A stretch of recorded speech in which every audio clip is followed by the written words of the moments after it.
மிதுன ராசி அன்பர்கள் அனைவருக்கும் வணக்கம். இன்றைய பதிவில் ரொம்பவே ஒரு பயனுள்ள தகவல் தாங்க பார்க்க போகிறோம். வீடியோக்குள்ளே போகிறதுக்கு முன்னாடி முதன்முறையாக நீங்கள் நம்ம சேனலை பார்க்குறீங்க அப்படின்னா மறக்காமல் சப்ஸ்கிரைப் பண்ணி வச்சுக்கோங்க. மிதுன ராசி அன்பர்களுக்கு நம்ம சேனலில் நிறைய முக்கியமான பதிவு இருக்குது. அதெல்லாம் பார்க்கல அப்படின்னா மறக்காமல் பாருங்கள். மிதுன ராசி அன்பர்கள் பல பேருடைய வாழ்க்கையை சேர்த்து வைக்கக்கூடிய அமைப்பு இந்த மிதுன ராசி அன்பர்களுக்கு உண்டு. எதிலுமே கொஞ்சம் ஆர்வம் அப்படிங்கிறது அதிகமாகவே இருக்கும். அந்த ஆர்வம் இப்படின்னா எந்த ஒரு விஷயத்தையுமே எடுத்து செய்யணும், முடிஞ்ச வரைக்கும் போராடணும், அதில் வெற்றி பெறணும், ஜெயிக்கணும் அப்படிங்கிறதுக்காக எவ்வளவு அசிங்கங்கள், அவமானங்கள், துயரங்கள், வேதனைகள், இழப்புகள் கூட சந்திக்கக்கூடிய நபர்கள் மிதுன ராசிக்காரங்க தான். பல பேருடைய ரகசியத்தை ரொம்பவே மூடி சேஃபாக பத்திரமா வச்சுருப்பாங்க. ஆனால் இந்த மிதுன ராசிக்காரங்களுடைய ரகசியத்தை மற்றவங்க ஈஸியாக வெளியே சொல்லிடுவாங்க. ஒரு நபர் நம்மக்கிட்ட இவங்களுடைய வாழ்க்கையில் ஒன்றும் இல்லை, ரெண்டு இல்லை, ஒரு 100% அவங்களுக்கு புரிய வைக்கிறாங்க இல்லையா, மிதுன ராசிக்காரங்க தான். ஆனால் மிதுன ராசிக்காரர்களை பற்றி யாருமே யோசிக்கவே மாட்டாங்க.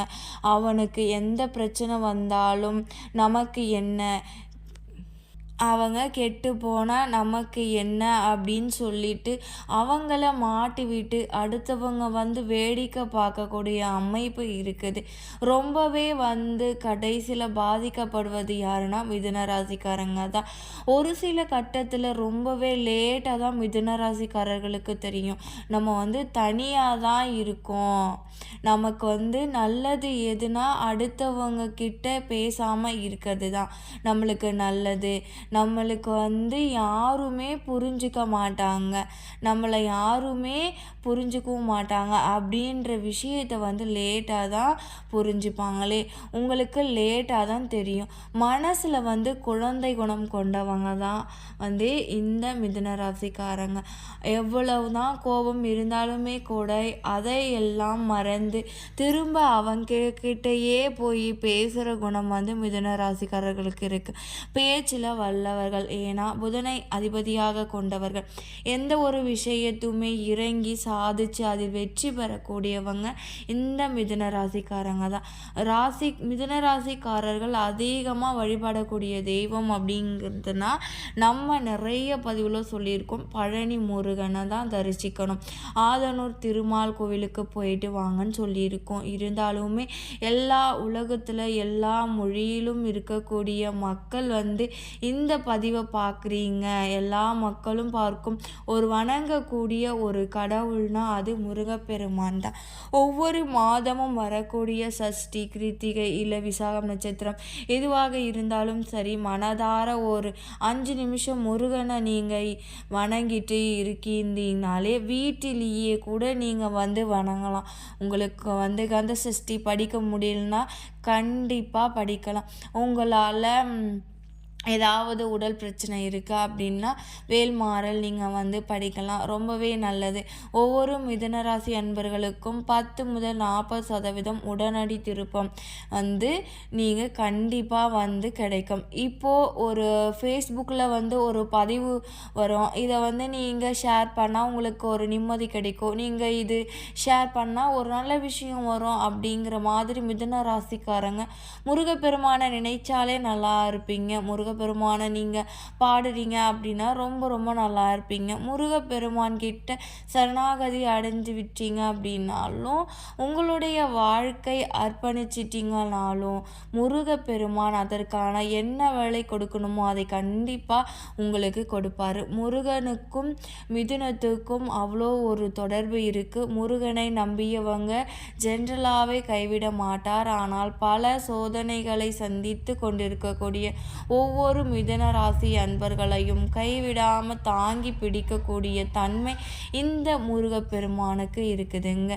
ஜாதக கட்டத்தில் அதனால தான் சொல்லுவாங்க, செவ்வாயின் பலம், அதாவது குடும்பஸ்தானம் வீக்காக இருக்கிறதுக்கு காரணமே செவ்வாய் தான். உங்களுடைய அஷ்டமஸ்தானத்தில் பலம் பெற எதுவுமே செவ்வாய் தான். உங்களுடைய லாபஸ்தானமும் செவ்வாய், அப்பொழுதிலிருந்து இராணுவ ருத்ரஸ்தானமும் செவ்வாய் தான்.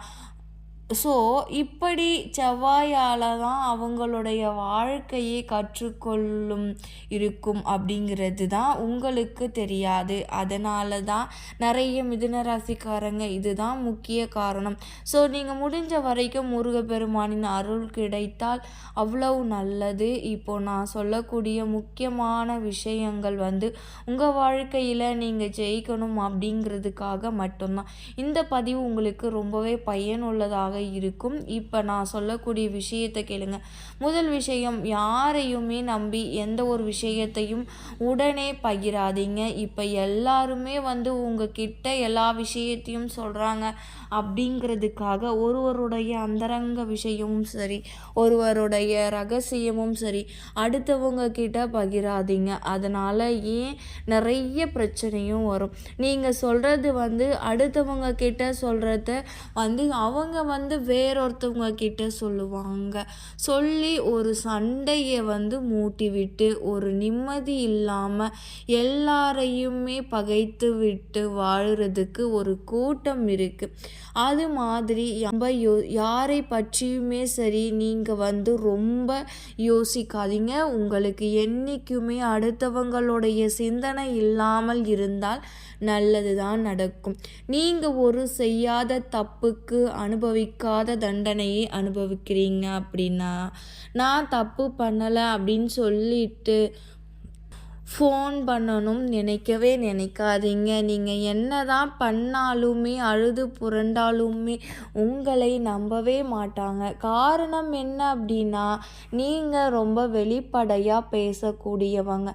எந்த ஒரு விஷயத்தையுமே மனசில் வச்சு கொள்ளாதவர்கள். எந்த ஒரு விஷயத்துக்காகவும் நான் போயிட்டு இருந்த தப்பு பண்ணலை அப்படின்னு நீங்கள் பேசக்கூடியவங்க. அப்படி இருக்கும்போது உங்களை யாரும் நம்ப மாட்டாங்க. யாருமே ஒரு விஷயத்தை உங்ககிட்ட சொன்னாலும் அப்படி இருக்கிறதுக்கு யோசிப்பாங்க. உங்கள் வாழ்க்கையிலேயே நிறைய போட்டிகள், பொறாமைகள் இருக்கும், ஏக்கங்கள் இருக்கும். அது எல்லாமே இருக்கத்தான் செய்யும். ஒவ்வொரு விஷயத்தையும் நீங்கள் செஞ்சு முடிக்கிறதுக்குள்ள சொன்னாலும் நடக்காது, சொல்லனாலும் நம்பவும் மாட்டாங்க. இன்னொரு விஷயம், நீங்கள் சொல்லி ஜெயிக்கிறது அப்படிங்கிறது ரொம்ப கஷ்டம். சொல்லாமல் இயற்கையாக செய்கிறது ரொம்பவே நல்லது. உங்களுக்கு ரகசியம் அப்படிங்கிறது கண்டிப்பாக தேவை. அப்படி இருந்தால் தான் உங்களால் அடுத்த லெவலுக்கே போக முடியும். துரோகங்கள் உங்களை சுற்றி அதிகமாகவே இருக்கும். நிறைய துரோகங்களை நீங்கள் சந்திச்சிருப்பீங்க. வலி வேதனைகளை சந்தித்து இருந்தாலுமே எதையும் கடந்து செல்லக்கூடிய தன்மைகளுக்கும், எதையும் சொல்லி காட்டுவதும், பிரச்சனை பண்ணுறதும், இறங்கி அசிங்கப்படுறதும் கேவலப்படுறதும் கிடையவே கிடையாது. இனிமே இதை பக்குவமாக எடுத்துக்கோ அப்படின்னு சொல்லிட்டு இருக்கக்கூடிய யார் என்ன சொன்னாலும், யார் என்ன கேட்டாலும் எதையுமே தவிர்த்து விடுவது ரொம்பவே நல்லது. ஒவ்வொரு விஷயத்துக்கும் பதில் சொல்லணும், ஒவ்வொரு விஷயத்துக்கும் நம்ம ஆன்சர் பண்ணணும்னு அவசியமே கிடையாது. பிறருக்காக உழைக்கிறத விட்டு விடுங்க. அடுத்தவங்களுக்காக நான் இந்த விஷயத்தை செஞ்சேன் அப்படியெல்லாம் செய்யவே செய்யாதீங்க. ஒரு நாளைக்கு இருக்கக்கூடிய 18 மணி நேரத்தில் ஒரு மணி நேரமாவது உங்களுக்காக நீங்கள் செலவிடுங்க. அடிமைகளாக இருக்காதீங்க, பொம்மைகளாக இருக்காதீங்க. ஏன் இந்த அளவுக்கு நான் ஒரு விஷயத்தை சொல்கிறேன்னா, ஒருத்தவங்களை பிடிச்சு போயிருச்சு அப்படிங்கிறதுக்காக அவங்க சொல்கிற எல்லாத்தையும் கேட்கணும் அப்படின்னு அவசியமே கிடையாது. பணம் விஷயமாக அதிகமாக பாதிக்கப்படுறீங்க. அதுவும் பணம் அப்படிங்கிறது உங்கள் வாழ்க்கையில் பெரிய திருப்பு முனையை ஏற்படுத்தியிருக்கும். ஞானம் அடுத்தவங்க சொல்லி வருதோ இல்லையோ, அடுத்தவங்க சொல்லி நம்ம நல்லவங்களா கெட்டவங்களான்னு தெரியலையோ, ஆனால் பணத்தால் ஒருத்தவங்க முடியும் மதிப்பும் குணமும் வெளிப்பற்றும். உங்களுக்கு உற்றவங்க யார், உங்களை பற்றி கவலைப்படுறவங்க யார் அப்படின்னும் போது உங்களுடைய பிரச்சனைகளை பொறுத்து நீங்கள் எல்லாத்தையும் கவனமாக எடுத்து செயல்படுத்துங்க. 2 விஷயம் நீங்கள் முக்கியமாக உங்கள் வாழ்க்கையில் தெரிஞ்சுக்கிட்டே ஆகணும். இப்போது முதல் விஷயத்தை நான் சொல்கிறேன். எதிலையுமே புதுமையாக விரும்பக்கூடியவங்க, எல்லாத்துலேயுமே புதுமையாக இருக்கணும், இன்னைக்கு நாள் என்னவோ எல்லா விஷயத்தையுமே தெரிஞ்சுக்கணும் அப்படின்னு நினைப்பீங்க. ஆனால் இவங்களை எந்த ஒரு பொருளையும் புதுசாக யூஸ் பண்ண முடியாது.